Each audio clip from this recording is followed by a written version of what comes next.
귀하고 복된 주님의 날입니다. 예배자리에 함께 하신 모든 분들을 주님의 이름으로 환영하고 또 복을 빕니다. 하나님께서 이 날은 주의 지으신 날이라고 기뻐하고 즐거워하라고 그렇게 말씀하셨습니다. 그 주님의 명령대로 우리가 함께 기쁨으로 그리고 즐겁게 예배하기를 간절히 소원합니다. 여호와께 노래하여 그의 이름을 송축하며 그의 구원을 날마다 전파할지어다. 아멘. 다 같이 자리에서 일어나셔서 개회 찬송 14장 주 우리 하나님 찬양하시겠습니다.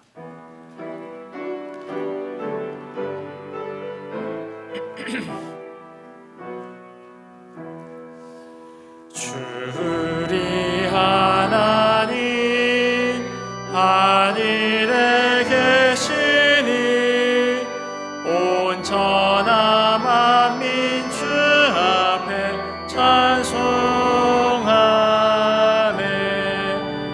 이 천지 만물도 주 앞에 엎드려 그 거룩하신 이름을 높이네. 주 언약하신 것 끝까지 지키니 저 하늘 나라 향하여 곧 가리라. 주 얼굴 배울 때 내 마음이 기쁘고 영원히 주의 영광을 찬양하리. 왕의 왕 되신 주 하늘에 계시니 이 세상 죄악 이기신 그 주 예수. 저 천군 천사들 주 옹위하고서 무성도 함께 영원히 늘 섬기네. 성삼위일체께 승리한 무리들 다 기쁜 소리 높여서 감사드려. 창조주 하나님 내 구님 되시니 주 앞에 나도 엎드려 경배하네. 아멘. 성시교동문 128번 사순절 5번입니다. 성시교동문 128번 사순절 5번입니다. 나의 영혼이 잠잠히 하나님만 바라며 나의 구원이 그에게서 나오는도다.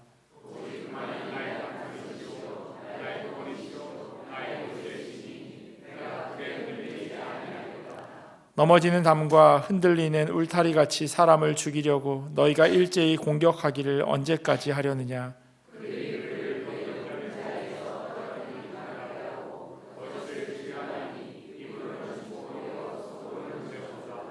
나의 영혼아 잠잠히 하나님만 바라라. 물은 나의 소망이 그로부터 나오는도다.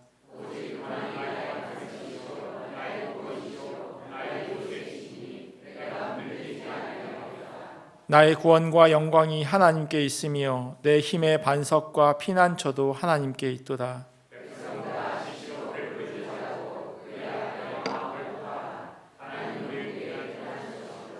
아멘. 다 자리에 앉으셔서 합심기도하면서 또 중보하며 나아가도록 하겠습니다. 교회는 예수 그리스도를 머리로 하고 또 지체된 우리가 한 공동체로 모여 있는 곳입니다. 이 시간 교회를 위해서 같이 기도하기를 원합니다. 언제나 교회의 중심은 그리스도라고 하는 그것을 기억하고, 또한 우리가 각자 모양과 역할과 또 달란트는 다르지만 그 안에서 한 지체라고 하는 것. 그래서 주님의 몸된 교회를 세워나가는 데 있어서 우리가 각자 자기가 있는 그 역할을 감당하고 또 주의 부르심 가운데 하나님의 교회를 잘 섬길 수 있도록 교회를 위해서 그렇게 같이 기도하셨으면 좋겠습니다. 그리고 환우들을 위해서 같이 중보 기도하기를 원합니다. 환우들 한 사람 한 사람 기억하셔서 육체가 연약하지만 마음까지 약해지지 않도록 하나님 이들의 심령을 붙들어 주시옵시고, 또 의인의 간구함은 역사함이 많다 말씀하셨고, 또 나는 치료하는 여호와다 하나님께서 말씀하셨사오니 하나님의 말씀만 붙들고 그렇게 엎드려 기도할 때 하나님 치료하여 달라고, 우리 두 가지 기도 제목 가지고 함께 같이 기도하며 나아가겠습니다. 기도하겠습니다. 하나님 감사합니다. 귀하고 거룩한 날 하나님께 예배하며 주님 앞에 나아가게 하시니 감사합니다. 오직 주님께만 영광 돌리는 귀하고 복된 예배의 자리 될 수 있도록 주여 은혜로 도와여 주시옵소서. 특별히 하나님 세우신 교회를 주님의 손에 올려드립니다. 예수 그리스도께서 머리가 되어주시고 우리가 그 몸의 지체임을 기억하기를 원합니다. 우리가 모두 다른 역할들을 감당합니다. 다른 달란트를 가지고 각자에게 맡겨진 그 부르심이 다를지라도 하나님 그 모든 것이 하나님의 교회를 세워나가는 일임을 우리가 잊어버리지 않도록 은혜로 도와여 주시옵소서. 합력하여 선을 이루는 그런 귀한 믿음의 공동체 될 수 있도록 주여 역사하여 주시옵소서. 주의 이름만을 높이게 하시고 주의 영광만이 온전히 드러나는 귀한 교회 되어서 하나님 이 교회를 통하여서 하나님의 부르신 그 사명과 소명을 온전히 감당해 나가는 그런 몸된 교회 될 수 있도록 은혜로 도와여 주시옵소서. 성령님께서 붙들어 주시길 간절히 소원합니다. 말씀을 통하여 하나 되게 하시고 오직 주의 이름만 그렇게 기억하는 공동체 될 수 있도록 주여 역사하여 주시옵소서. 특별히 하나님 기도하옵기는 환우들을 주님 손에 올려드립니다. 연약한 육체로 인하여서 함께 예배하지 못하지만 하나님 이들의 마음을 붙들어 주시옵소서. 또 함께 하고 있는 이 예배의 자리 가운데도 하나님 아픈 자들이 있습니다. 하나님 고치시고 만져주시옵시고 싸매주셔서 정말로 하나님이 일하셨다고, 하나님이 역사하셨다고 그렇게 믿음으로 고백하며 간증할 수 있도록 하나님 은혜로 붙들어 주시옵소서.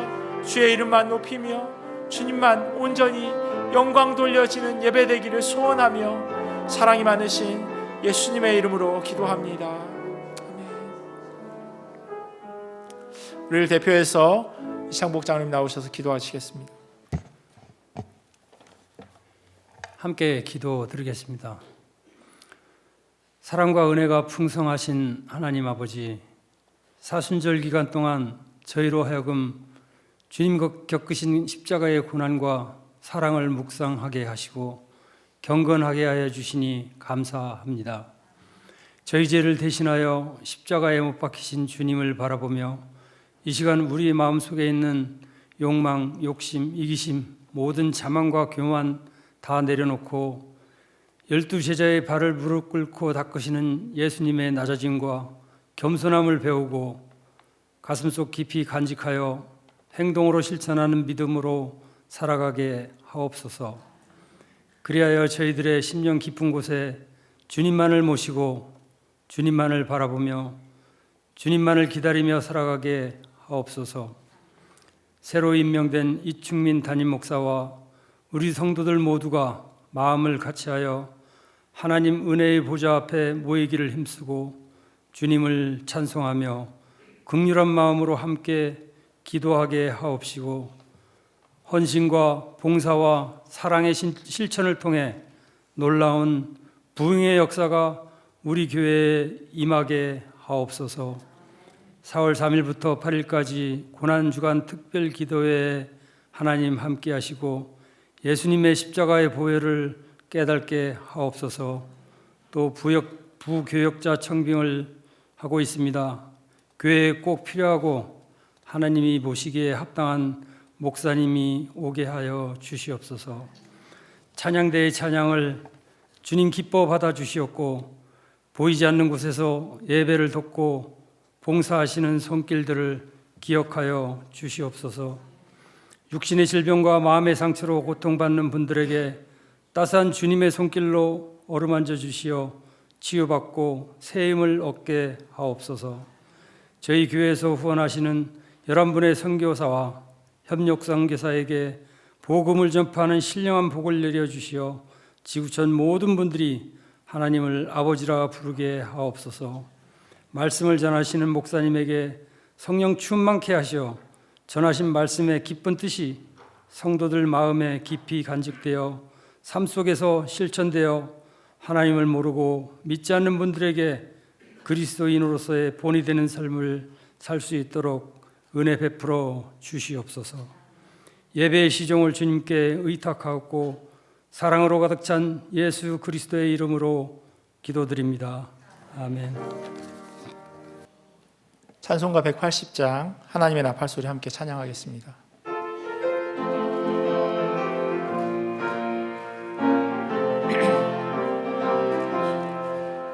하나님의 나팔소리 천지 진동할 때에 예수 영광 중에 구름 타시고 천사들을 세계 만국 모든 곳에 보내어 구원받은 성도들을 모으리. 나팔 불 때 나의 이름 나팔 불 때 나의 이름 나팔 불 때 나의 이름 부를 때에 잔치 참여하겠네. 무덤 속에 잠자던 자 그때 다시 일어나 영화로운 부활 승리 얻으리. 주가 택한 모든 성도 구름 타고 올라가 공중에서 주의 얼굴 배우리. 나팔 불 때 나의 이름 나팔 불 때 나의 이름 나팔 불 때 나의 이름 부를 때에 잔치 참여하겠네. 주님 다시 오실 날을 우리 알 수 없으니 항상 기도하고 깨어 있어서 기쁨으로 보좌 앞에 우리 나가서도 그때까지 참고 기다리겠네. 나팔 불 때 나의 이름 나팔 불 때 나의 이름 나팔 불 때 나의 이름 부를 때에 잔치 참여하겠네. 아멘. 오늘 우리에게 주신 하나님의 말씀은 에스겔서 37장 1절에서 14절까지 말씀입니다. 에스겔서 37장 1절에서 14절까지 말씀. 제가 가지고 있는 성경은 1209페이지에 있습니다.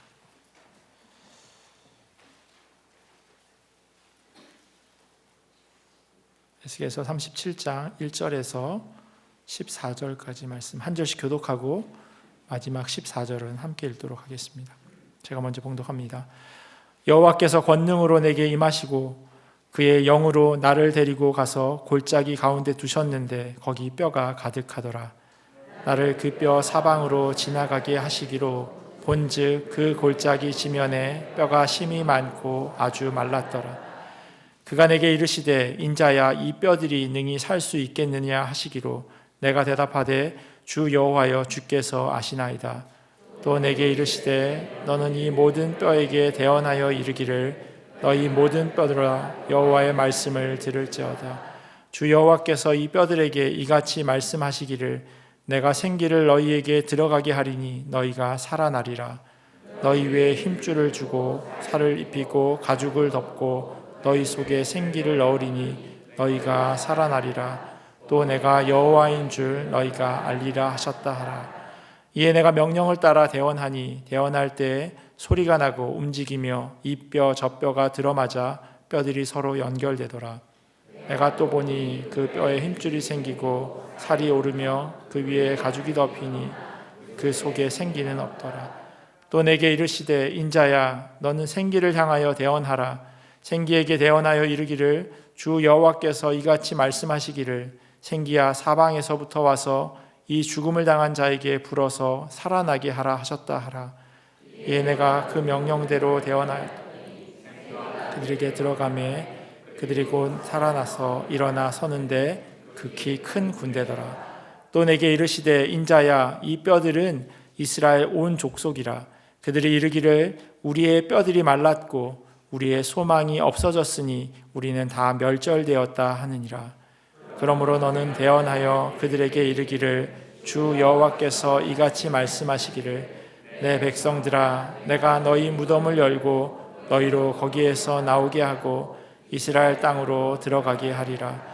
내 백성아 내가 너희 무덤을 열고 너희로 거기에서 나오게 한즉 너희는 내가 여호와인 줄 알리라.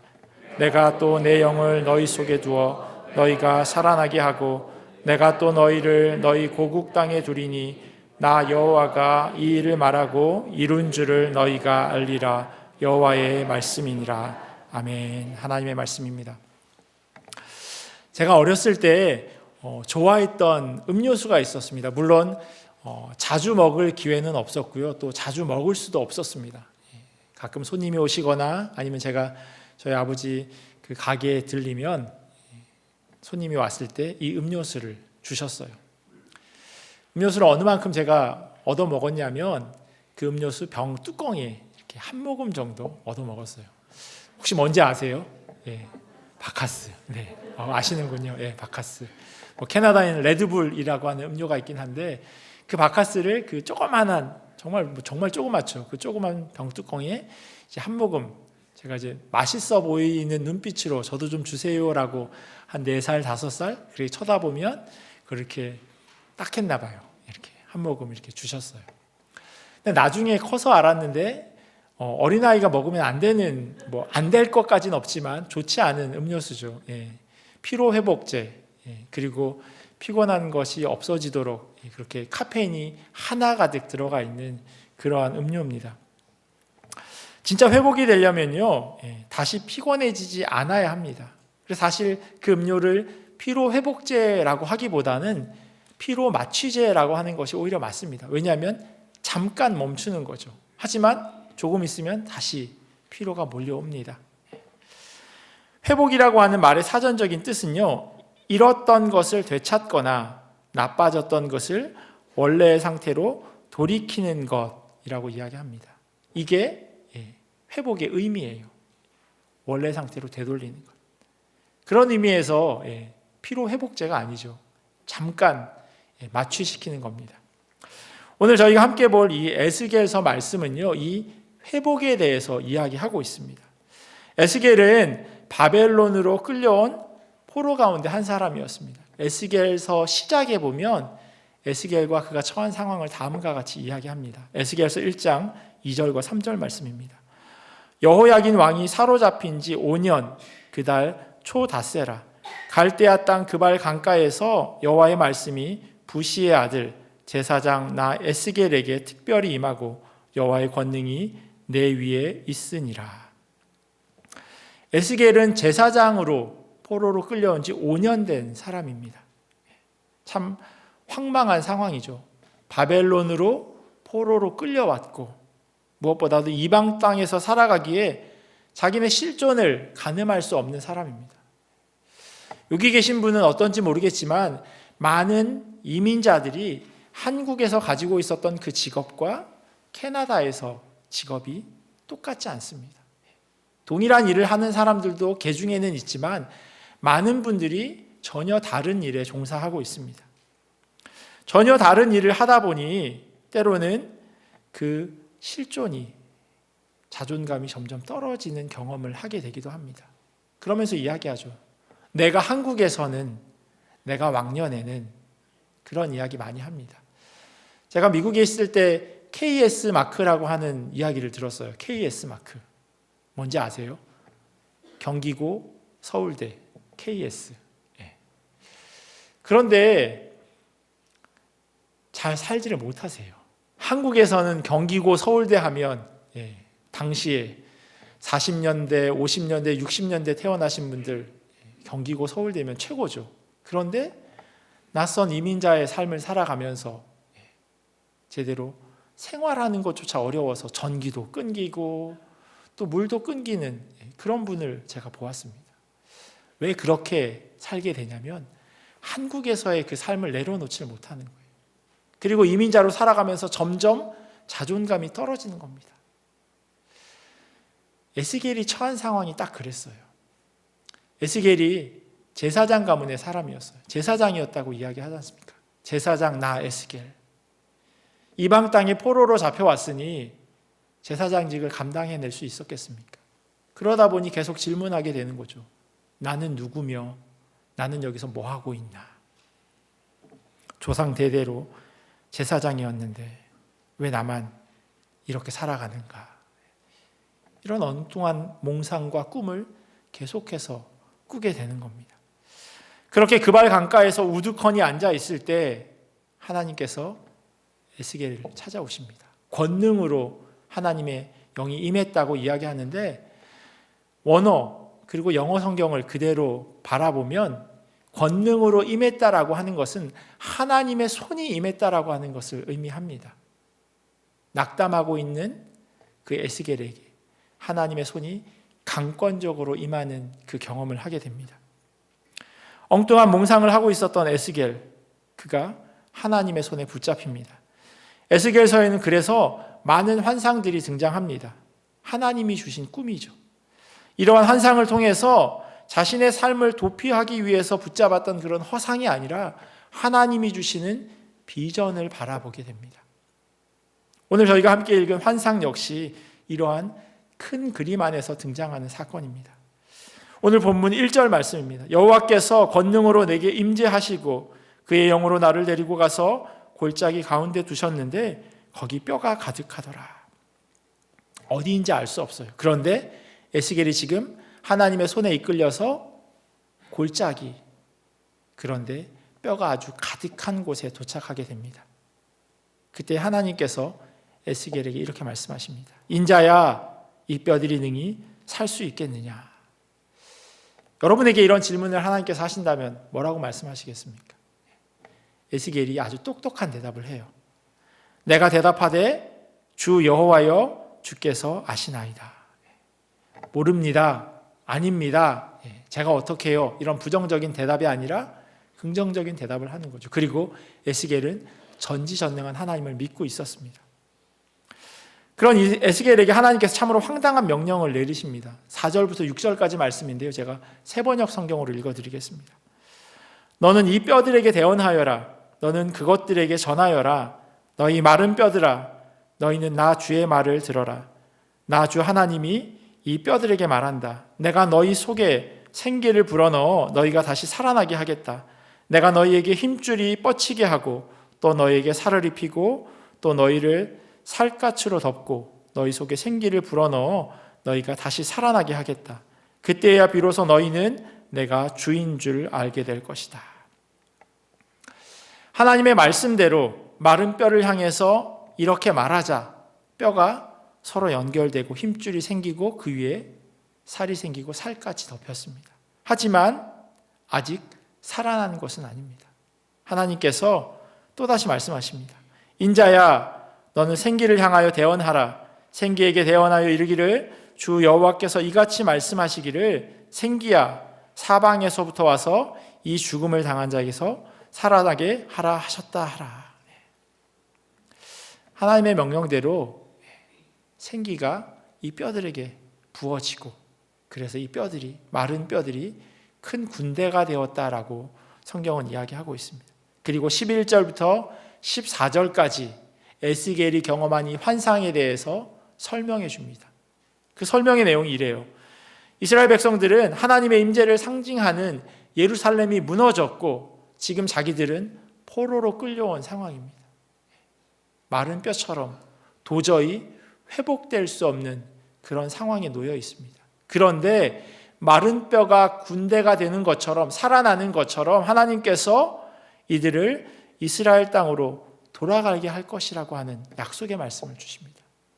그리고 마지막 14절에 이렇게 이야기합니다. 내가 또 내 영을 너희 속에 두어 너희가 살아나게 하고 내가 또 너희를 너희 고국 땅에 두리니 나 여호와가 이 일을 말하고 이룬 줄을 너희가 알리라. 여호와의 말씀이니라.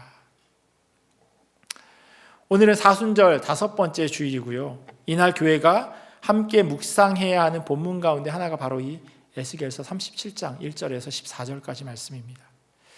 제가 지난주에 말씀드린 대로 사순절은 그리스도의 십자가와 특별히 고난을 묵상하는 기간입니다. 40일이죠.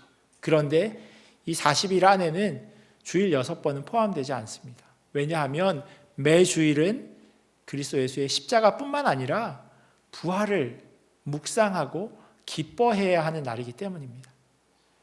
그래서 오늘 본문은 특별히 구속사적인 관점에서 하나님께서 우리를 구원하셨다라고 하는 그런 관점에서 해석할 수 있는 본문입니다. 그리스도 예수께서 죽으심, 그것은 마른 뼈와 연결될 수 있습니다. 그리고 군대가 되었다라고 하는 것, 살아났다라고 하는 건 십자가에서 죽으시고 3일 만에 부활하셨다라고 하는 그 사건과 너무나도 잘 일맥상통합니다. 그렇게 사망 권세를 이기시고 부활의 첫 열매가 되셨다고 하는 것, 그게 바로 오늘 에스겔서 37장에서 이야기하고 있는 내용과 너무나도 똑같습니다. 오늘 본문에서 마른 뼈가 살아나는 회복의 이미지는 십자가와 부활을 믿음으로 죄인에서 구원을 받게 되는, 죄인이 의인이 되는 그런 은혜를 우리가 경험하게 되었다라고 오늘 본문을 그대로 적용해 볼 수 있습니다. 그런데 이 본문을 이스라엘 사람들은 역사적인 관점에서 바라보며 해석합니다.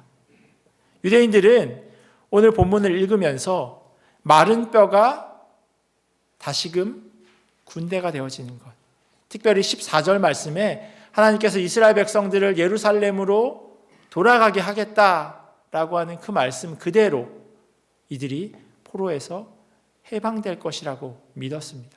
이뿐만 아니라 1세기 이후부터 계속해서 디아스포라로 떠돌아다니던 이스라엘 백성들은 이 말씀을 붙잡고 언젠가 하나님께서 우리를 그 땅, 가나안 땅, 젖과 꿀이 흐르는 그 땅으로 회복시켜 주실 것이다 라고 하는 그 믿음을 가지고 있었습니다. 그래서 종국에는 그 말씀대로 팔레스타인, 지금의 이스라엘 땅으로 그들이 돌아가게 된 것입니다.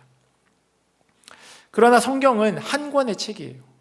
창세기부터 요한계시록까지 하나의 이야기를 계속해서 해나가고 있습니다. 그렇기에 오늘 본문은 창세기부터 계시록까지 계속 이야기했던 하나님께서 사람을 구원하시겠다고 하신, 특별히 하나님의 아들을 통해서 죄인된 사람을 구원하시겠다고 하는 그 말씀으로 십자가의 죽으심과 부활로 해석하는 것이 훨씬 더 성경적입니다. 그러면 오늘 우리는 이 본문을 어떻게 각자의 삶과 연결지어 묵상해야 할까요? 말씀을 읽을 때는 언제나 이 질문이 우리 가운데 있어야 합니다. So what? 그래서 이 말씀이 나와 어떤 상관이 있는데, 나와 어떤 연관이 있는데, 내 삶에 어떻게 적용되어야 하는데 라고 하는 질문이 되어져야 합니다. 지난주 월요일하고 화요일날 정기 노회가 있었습니다. 봄, 가을에 저희 교회가 속해 있는 KPCA 한인장로교회, 해외 한인장로교회가 모임을 갖습니다. 목사와 장로들이 함께 모임을 갖죠. 서옥수 목사님과 당의 장로님들이 함께 참여하였습니다. 그리고 그날 서옥수 목사님의 원로 목사 추대와 또 저의 담임 목사 청빙에 대한 모든 안건이 통과되었습니다. 그래서 오늘부터 정식으로 주보 앞면에 담임 목사 이충민이라고 쓰여져 있습니다. 나중에 보셔도 괜찮습니다. 목사가 거짓말하진 않습니다. 노회 회무를 마치고 많은 분들이 축하한다고 그렇게 이야기를 해주셨어요. 좋은 교회 가서 참 잘됐다, 축하한다. 저도 감사합니다, 정말 감사합니다라고 대답하고 돌아서는데 마음 한편이 참 무거웠어요. 왜 무거웠냐면 정말 좋은 교회인데 내가 축하할 만큼 내가 이 역할을 잘 감당할 수 있을까? 라고 하는 그 무게가 되게 저를 짓누르더라고요. 왜냐하면 제가 저를 너무 잘 알거든요. 너무 부족하고 또 잘하는 것 없고 채워져야 할 게 너무 많다고 하는 걸 많이 알기에 더더욱이나 그런 생각이 들었습니다. 죄송합니다. 이제 물릴 수도 없어요. 여러분들이 부족한 사람, 모자란 사람을 이렇게 담임 목사로 불러주셨습니다. 쉽지 않은 길이고 저 혼자 할 수 없는 걸 너무나도 잘 알고 있기에 그래서 더 아마 많이 부담스러운 그런 시간이었던 것 같습니다. 그런 마음으로 설교를 준비하기 위해서 오늘 본문을 묵상하다가 이 골짜기에 있는 그 뼈들, 그 뼈가 저와 너무 비슷하다라고 하는 그런 생각이 들었습니다. 2절에 보시면 아주 말랐다라고까지 그렇게 강조해서 이야기하고 있습니다. 뼈가 말랐지 더 마를 게 뭐가 있겠습니까? 그런데도 불구하고 성경은 아주 말랐다라고 강조해서 이야기합니다. 그것은 스스로 도저히 회복되거나 살아날 수 없는 그런 상태라고 하는 것을 우리에게 알려주고 있는 겁니다. 재차 강조해서 이야기하는 거죠. 바카스나 레드불로 회복될 수 없는 그런 상태. 그런데 그 뼈에 말씀이 임하게 됩니다. 그러자 뼈들이 서로 움직이고 서로 들어맞고 그래서 살아나게 되는 그런 시작이 발생하게 되는데 7절에 그 이야기를 하고 있습니다. 이에 내가 명령을 따라 대언하니 대언할 때 소리가 나고 움직이며 이 뼈 저 뼈가 들어맞아 뼈들이 서로 연결되더라. 그런데 아직이에요. 뼈가 뼈끼리 붙고 거기에 힘줄이 생기고 살이 덧붙여져서 살갗까지 돋았지만 아직입니다. 마치 영화나 드라마에 종종 등장하는 좀비 같아요. 그런데 거기에 하나님의 말씀이 임합니다. 하나님의 말씀이 임해지자 이 뼈들이 살아서 큰 군대가 되었다고 이야기합니다. 이런 일련의 과정들은 마른 뼈가 군대가 되었다라고 짧게 줄여서 기록해 놓을 수도 있는데 자세하게 때로는 좀 길다 싶을 정도로 그렇게 기록해 놓았습니다. 그것은 이 과정이 쉽지 않고 그리고 시간적으로도 짧지 않을 것이다 라고 하는 것을 이야기해 주고 있습니다. 이스라엘 백성들이 포로로 끌려갔다가 다시금 예루살렘으로 돌아가는데도 아주 긴 시간이 걸렸습니다. 제가 아직 담임 목사 잉크도 마르지 않았습니다. 편지를 잉크로 쓰다가 다 마르지도 않은 상태에서 접으면 나중에 그 편지를 열어보면 뭐라고 썼는지 알 수가 없어요. 서두르지 않아야 합니다.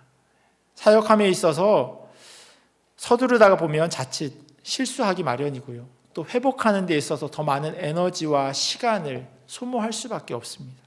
그래서 긴 호흡으로 천천히 그러나 하나님이 이끌어 가시는 대로 그렇게 걸어가려고 합니다. 감사합니다. 아멘이라고 해주셔서. 제 성격이 근데 그거 반대예요. 제 성격은 되게 반대예요. 되게 급하고요. 말도 생각보다 상당히 빠릅니다. 제가 천천히 하려고 지금 생각하면서 계속 설교를 하는데 청년들이랑 설교할 때는 훨씬 더 말이 빨라요. 그런데도 한 교회를 맡아서 사역하기에 되게 일중심적이고 성급한 그런 성격이었다면 이제는 관계 중심적으로 일보다는 릴레이션십이 얼마나 중요한지를 생각할 거고요. 더 급하게 서두르기보다는 천천히 더 빨리 걸어가고 싶지만 제가 걸어갈 때 저희 아들, 딸, 제 아내도 되게 아주 급하게 따라오거든요. 그래서 제가 천천히 나름대로 생각하면서 걸으면 그때서야 보폭이 맞는데 그런 저를 잘 알고 있지만 조금 더 천천히 그렇게 가려고 합니다. 서두르기보다는 조금 느리게 그러나 멀리 보면서 그렇게 십자가를 향해서 묵묵히 걸어가려고 합니다.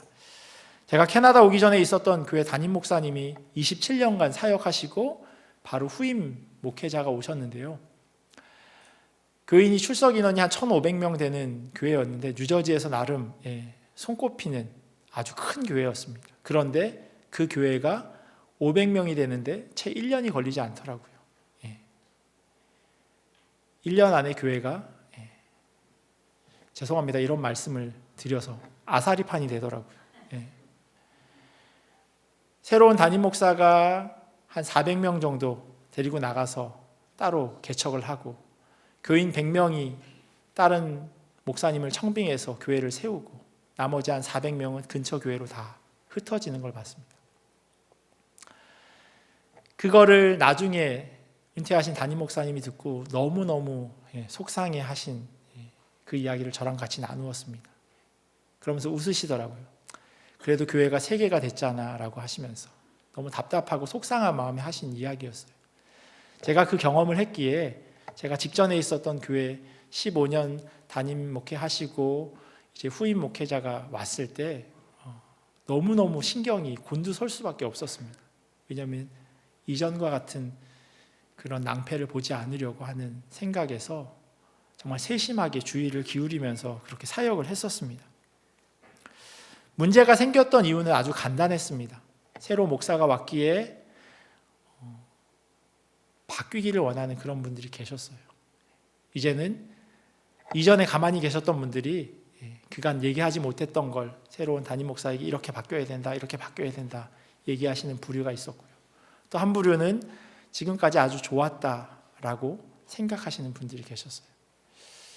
이 두 부류의 사람들이 교회 안에서 부딪히니까 교회가 그렇게 3분의 1로 줄어들고 쪼개지는 그런 사단이 나더라고요. 두 분 다 잘못한 것은 아니에요. 지금까지 좋았기에 교회가 그렇게 몇십 년 동안 든든히 설 수 있었고요. 또 그간에 부족했던 부분이 바뀌어야 하는 것도 맞습니다. 두 부류의 사람들, 두 모습들이 다 맞는 이야기였어요. 머리로는 충분히 이해가 되는데, 그런데 그것이 급하게 진행되어지면 서두르다가 2인 삼각하다 보면 걸려 넘어지는 것처럼 그렇게 넘어지는 모양을 보게 된 겁니다.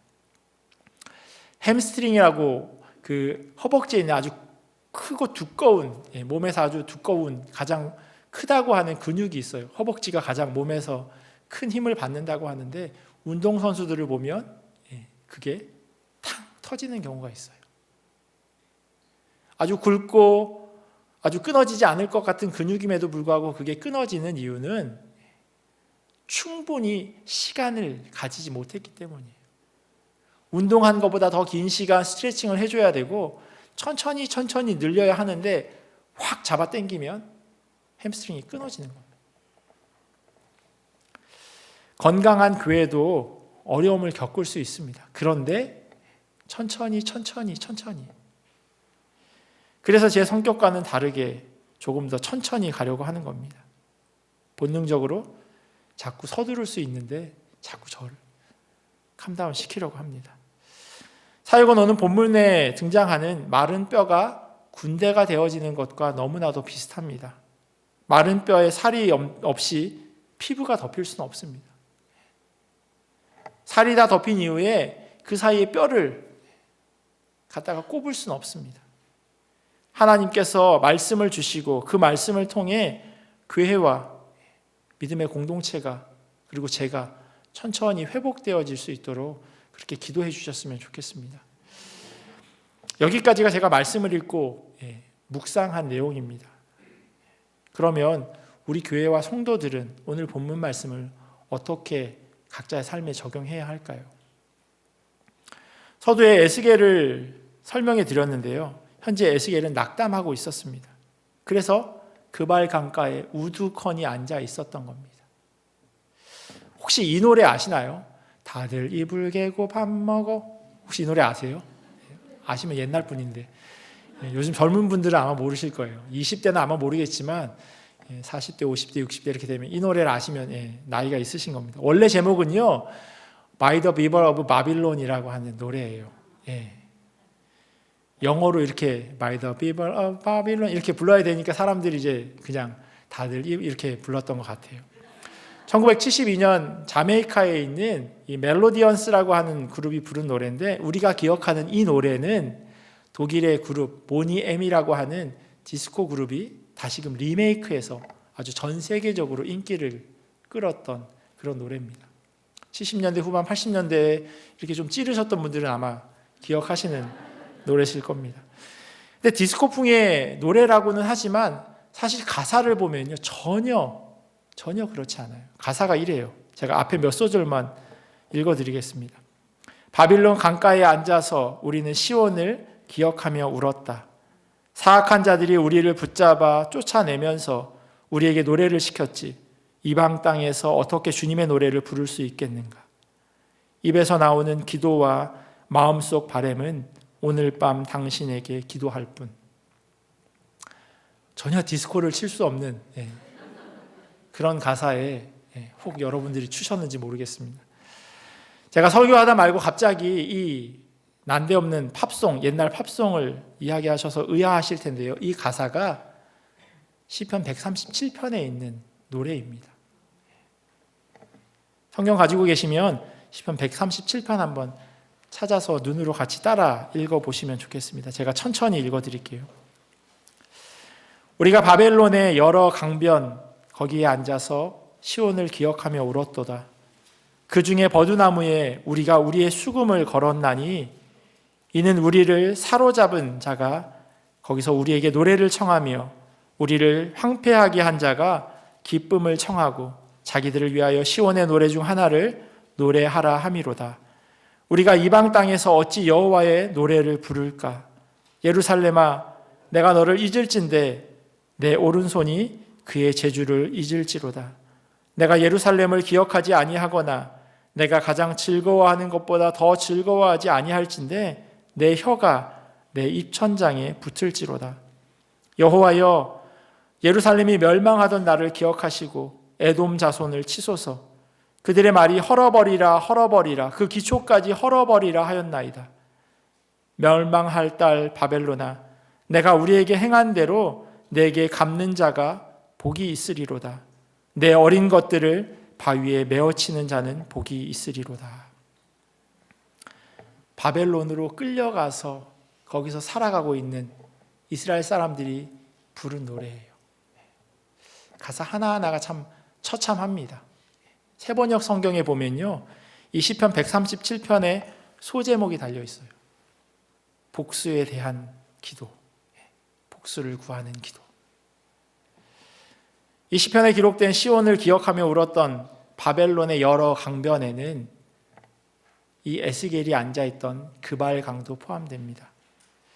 바벨론 사람들은 이스라엘 사람들을 향해서 가지고 있는 수금으로 연주하라고, 네 입술을 열어서 노래하라고, 네가 알고 있는 그 하나님 찬양하는 그 노래 가운데 아무거나 하나 부르라고 그렇게 이야기합니다. 그래서 수금을 나무에 걸어놓고, 그리고 내 입술이, 내 혀가 입천장에 달라붙어서 떨어지지 않았으면 좋겠다고 그렇게 이야기합니다.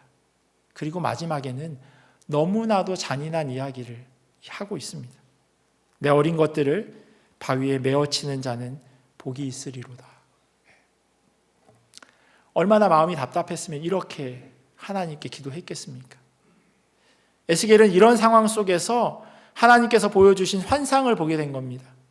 차근차근 회복해 가시는 하나님의 일하심을 눈으로 보게 된 겁니다.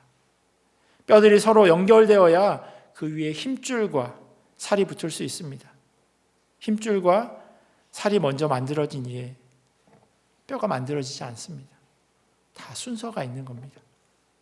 무엇보다도 이렇게 연결된 후에 가장 중요한 것은 생기가 그들에게 있어져야 한다는 사실입니다. 이것은 마치 창세기 2장에 하나님께서 우리를 만드셨을 때 그 당시 상황과 너무나도 비슷합니다. 여호와 하나님이 땅의 흙으로 사람을 지으시고 생기를 그 코에 불어넣으시니 사람이 생명이 되리라. 뼈에 살이 붙고 피부가 되살아났음에도 불구하고 살아났다라고 말하지 않았습니다. 하나님의 말씀이, 생명이 이 마른 뼈들에게 부어지자 그때 이들이 살았고 큰 군대가 되었습니다. 그리고 이 생기를 시편 기자는 입에서 나오는 말씀이라고 이야기합니다. 여호와의 말씀으로 하늘이 지음이 되었으며 그 만상을 그의 입기운으로 이루었도다. 하나님의 말씀이 우리 가운데 불어넣어질 때 마침내 하나님의 형상을 닮은 그런 존재로 회복되어진다고 성경은 이야기하고 있습니다. 누가 저한테 묻더라고요. 교회를 꼭 가야 되는 거냐고. 교회에서 상처받고 시험에 들고 그러는데 왜 모이는 거냐고. 요즘에 인터넷에 틀면 너무나도 좋은 말씀들 쉽게 들을 수 있는데 굳이 가서 그렇게 어려움을 겪어야 하냐고. 따지는 게 아니라 답답한 마음에서 그렇게 질문하는 것을 들었습니다. 코로나 전에는 인터넷으로 집에서 예배드리는 것에 대해서 고민하지 않았습니다. 그런데 저희는 그 경험을 했지 않습니까? 심지어 교회에서 교회에 나오지 말라고 그렇게 이야기했었습니다. 아마 여기도 생캐서린도 마찬가지였을 겁니다. 토론토도 가장 심할 때는 교회 큰 건물과 상관없이, 크기와 상관없이 5명만 주일날 예배당에 있을 수 있었습니다. 설교자, 예배 인도자, 반주자, 그리고 예배를 송출해야 하는 간사들. 제가 있었던 교회는 이렇게 5명만 주일에 모였습니다. 저도 집에서 예배드렸습니다. 어쩔 때는 주차장에서 예배드리고 반주자와 간사님들 나오면 그때 교회로 들어가서 일을 봤었습니다. 그런데 오늘 본문을 묵상하면서 어렴풋이 왜 교회를 가야 하는가에 대한 해답을 찾게 되었습니다. 뼈끼리 부딪히면 관절염이 생깁니다. 붙어있기에 염증도 생기고 아픔도 있죠. 그렇다고 관절염이 생기지 않으려고 정강이 뼈 따로, 무릎뼈 따로, 또 넓적다리 뼈 따로 이렇게 두지 않습니다. 이렇게 두는 건 다리라고 부르지 않고 그냥 뼈라고 부릅니다. 각자 흩어져 있는 것은 마른 뼈와 같습니다. 여기에 생기가 들어가야 살아납니다. 그리고 그 생기는 하나님의 말씀이라고 성경은 여러 차례 이야기하고 있습니다. 하나님께서 에스겔 선지자에게 이렇게 말씀하셨습니다. 이 뼈들은 이스라엘 온 족속이라.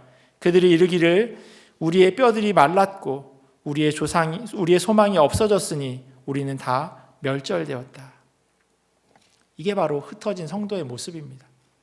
처음에는 잘 모르지만 시간이 지나면 점점 말라갑니다. 천국에 대한 소망도 없어져 버리고요. 그러다 결국은 멸절된다고 이야기합니다. 이게 바로 오늘 성경이 말하고 있는 흩어짐의 모습입니다. 이런 이스라엘 백성들에게 다음과 같이 전하라고 하나님께서 말씀하십니다. 12절과 13절 말씀입니다. 내 백성들아, 내가 너희 무덤을 열고 너희로 거기에서 나오게 하고 이스라엘 땅으로 들어가게 하리라. 내 백성들아, 내가 너희 무덤을 열고 너희로 거기에서 나오게 한즉 너희는 내가 여호와인 줄 알리라. 이렇게 흩어진 이들에게 말씀으로 함께 모일 때 살게 되고 하나님이 내 삶의 주인이라고 하는 것을 깨닫게 될 것이라고 이야기합니다. 2번이나 반복해요. 마치 잘못 적은 것처럼 내 백성들아, 내가 너희 무덤을 열고 너희를 거기에서 나오게 할 거라고. 그리고 또 이야기해요. 내 백성들아, 내가 너희 무덤을 열고 너희로부터 거기로 나오게 할 것이라고.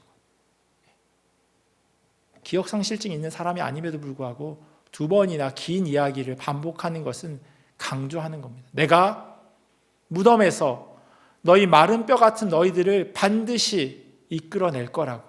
그러니 하나님의 말씀에 귀를 기울이고 그것을 믿으라고 말씀하십니다. 뼈들이 붙고 거기에 힘줄이 생기고 살이 붙고 마침내 생기가 불어넣어지면 뼈가 큰 군대가 됩니다. 하나님께서 그렇게 교회를 완성해 가실 것입니다. 돌진한 아이가 하루아침에 걷지 않습니다. 아마 여러분들 가운데는 태어나자마자 바로 뛰어오셨던 분들이 계신지 모르겠지만 보통은 안 그래요. 일어났다 넘어졌다 일어났다 넘어졌다를 반복합니다. 그리고 벽을 잡고 일어나서 용기를 내서 손을 떼보죠. 잠깐 씁니다. 그러다 또 넘어져요. 한 걸음 두 걸음 걷다 넘어지고 그러다가 넘어지는 것이 점점 잦아들고 나중에는 뛰게 됩니다. 뛰는 데는 한참 시간이 필요합니다.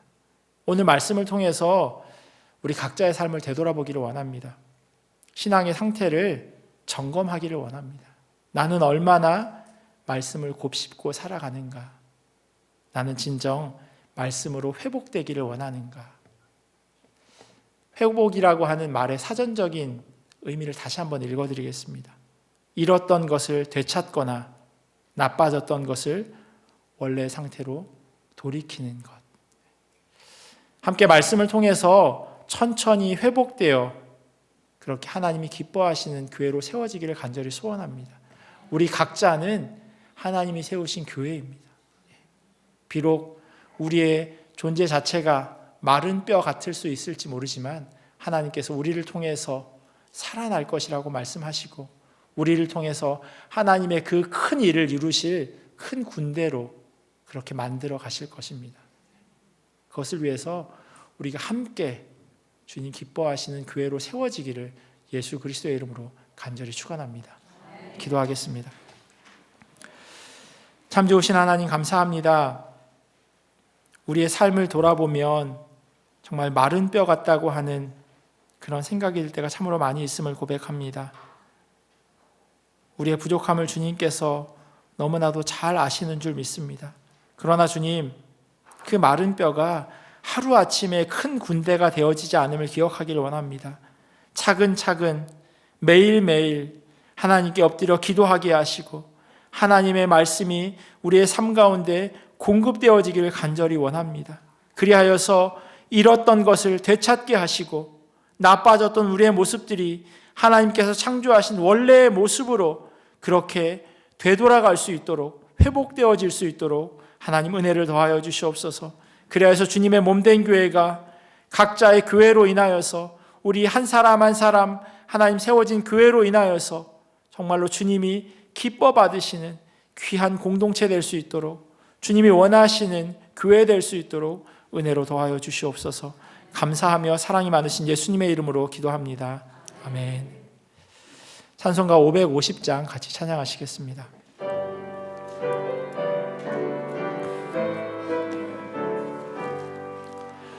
시온의 영광이 빛나는 아침 어둡던 이 땅이 밝아오네 슬픔과 애통이 기쁨이 되니 시온의 영광이 비춰오네 시온의 영광이 빛나는 아침 매였던 종들이 돌아오네 오래전 선지자 꿈꾸던 복을 만민이 다같이 누리겠네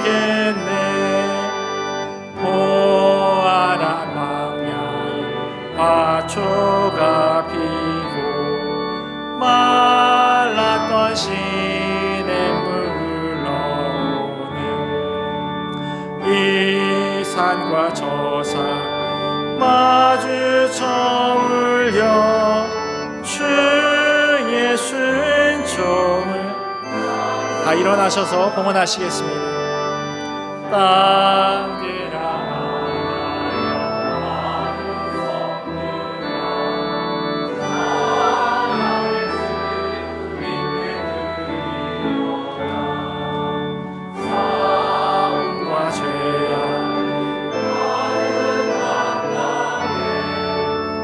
찬송이 하늘에 사무치네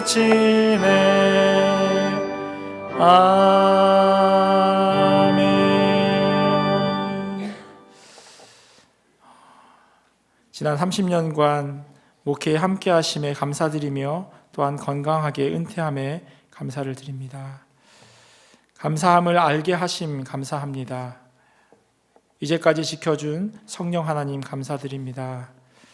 좋으신 하나님, 아버지 기도를 들으시고 응답해 주심을 믿고 감사드립니다. 매일매일 우리 온 가정을 지켜주시는 성령 하나님 아버지 감사를 드립니다. 새 생명 주심을 감사드리며 주의 법도대로 잘 양육할 수 있도록 믿음을 더하여 주옵소서. 나의 선한 목자 되신 예수님을 찬양합니다. 라오스 선교 헌금 그리고 1,000번째 헌금 드렸습니다. 그런 예물 가지고 하나님 앞에 기도하며 나아가겠습니다. 참 좋으신 하나님 감사합니다. 여러 가지 감사의 제목을 담아서 또 드려지는 이 손길들을 통하여서 하나님께서 일하여 주심에 감사합니다. 부족하지만 하나님께서 이 물질들을 통하여서 하나님의 일을 위하여 온전히 사용하여 주시길 간절히 소원합니다. 세계 각지에서 흩어져서 보이지 않게 수고하고 있는 선교사님들의 그 사역 가운데도 하나님 은혜로 더하여 주시옵시고, 함께 기도하며 나아갈 때 하나님 그 사역 가운데 귀한 열매들이 가득하게 하시고, 또 선교사님들의 가정 가운데도 하나님의 지키심이 온전히 넘칠 수 있도록 은혜로 더하여 주시옵소서. 드리지 못한 손길 가운데도 하나님 은혜로 더하여 주시길 간절히 소원합니다. 하나님, 이 땅 가운데 살아가면서 물질로 인하여서 어려움 당하지 않도록 하나님께서 채우시고 흔들어 넘치도록 부어 주시옵소서. 감사하며 사랑이 많으신 예수님의 이름으로 기도합니다. 아멘. 몇 가지 광고 말씀드리도록 하겠습니다. 고난주간 특별기도회 6가지 질문이라고 하는 제목 가지고 말씀을 나누려고 합니다. 일부러 저녁에 시간을 정했습니다. 그래서 가족들이 함께 오셔서 같이 자녀들도 이렇게 소란스러울 수 있어요. 소란스러울 수 있지만 그래도 함께 예배당에 모여서 고난주간을 하나님의 말씀으로 그렇게 체험받는 시간 되기를 원합니다. 저녁 월요일부터 금요일까지는 저녁 7시에 있고요. 그리고 토요일 날은 오전 6시에 모일 예정입니다. 몇 주째 광고하고 있는데요. 새롭게 교인 명부를 작성하고 있습니다. 교족부를 만들고 있는데요. 들어오실 때 사진 찍으신 분도 있으실 거고, 혹시 사진을 못 찍으신 분들은 꼭 사진을 찍어주시면 좋겠고요. 혹시 사진 찍는 것보다 내가 가지고 있는 사진이 더 좋다라고 생각하시면 그러면 주보 맨 앞에 이메일이 있으니까, 제 이메일이 있으니까 글로 보내주시면 교적에 그 사진을 넣도록 하겠습니다. 나중에요, 이게 어떻게 사용되어지냐면 제가 신방할 때 이제 사용하기도 하고요. 또 저희가 뭐 공동회가 있거나 교회 선거가 있거나 뭐 그렇게 할 때 교인 명부, 교적에 있는 분들이 투표를 할 수 있도록 그렇게 되어져 있으니까요. 꼭 협조해 주시면 감사하겠습니다. 다음 주일 2부 예배 후에 여선교회 원래회가 있고요. 계속해서 할례우클로와 성가대 모집하고 있습니다. 그리고 지난주에 안타까운 소식이 있었는데요. 김성화 집사님 아버님께서 한국에서 소천하셨습니다. 집사님 하나님의 위로가 있기를 간절히 기도합니다. 또 보시면 같이 위로해 주시면 감사하겠습니다. 오늘 1부 예배 드리셨는데요. 김선호, 김덕선 집사님 아들, 그리고 김현준 군과 이무새 김정아 집사님 큰딸 이윤진 양이 결혼 4월 8일에 해외에서 있다고 합니다. 두 가정 다 1부 예배 드리셨는데 딸과 아들이 사귀는데 서로 잘 모르셨대요. 그래서 부모님 소개한다고 했는데 보니까 같은 교인이셔서 그런 황당스러운 일도 저도 오늘 오전에 들었는데 축하해 주시면 감사하겠습니다. 오늘 애찬실 담당은 정승은 목장이라고 합니다. 참조해 주시면 좋겠고요. 나머지 광고는 주보 참조해 주시면 감사하겠습니다. 저기 제 아내를 잠깐 소개하도록 할게요. 제 아내, 죄송합니다. 제가 자꾸 까먹어서 1부 예배 때도 누구냐고 나중에 물어보셔서 제 아내라고 소개를 못했다고 죄송하다고. 저희 그 청빙 설교할 때도 앞에 나와서 꼭 소개해달라고 얘기를 하셨는데 죄송하다고 제가 그냥 앞자리에서만 인사하겠다고 얘기했었거든요. 그래서 제 아내 최송아 사모고요.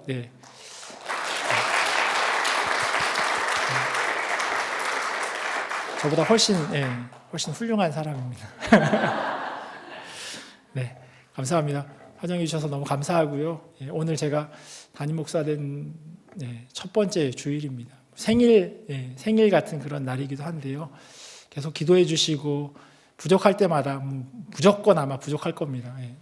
무슨 일이 있어도 아마 제가 부족할 테지만 그때마다 격려해 주시고 잘할 수 있도록 그렇게 기도해 주시면 감사하겠습니다. 네, 다 같이 자리에서 일어나셔서 세상 다 변하고, 아마 처음 들으시는 찬양이실 수도 있는데 또 몇 주 부르시다 보면 또 금방 익숙해지실 겁니다. 같이 찬양하고 축도한 후에 그 응급위원회에서 광고하고 예배 마치도록 하겠습니다.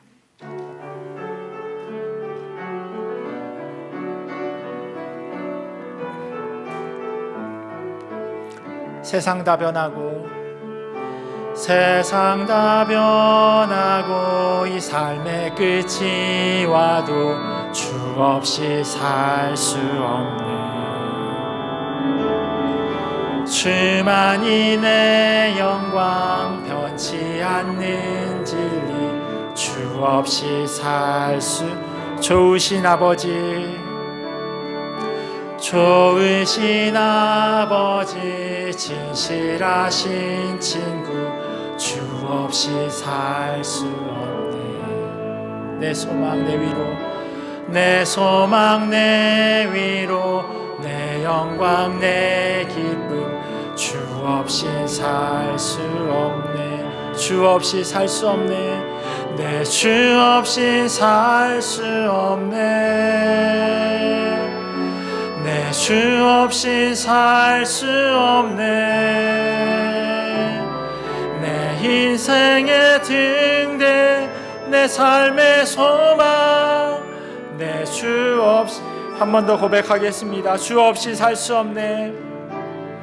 내 주 없이 살 수 없네. 내 주 없이 살 수 없네. 내 인생의 등대 내 삶의 소망 내 주 없이 살 수 없네.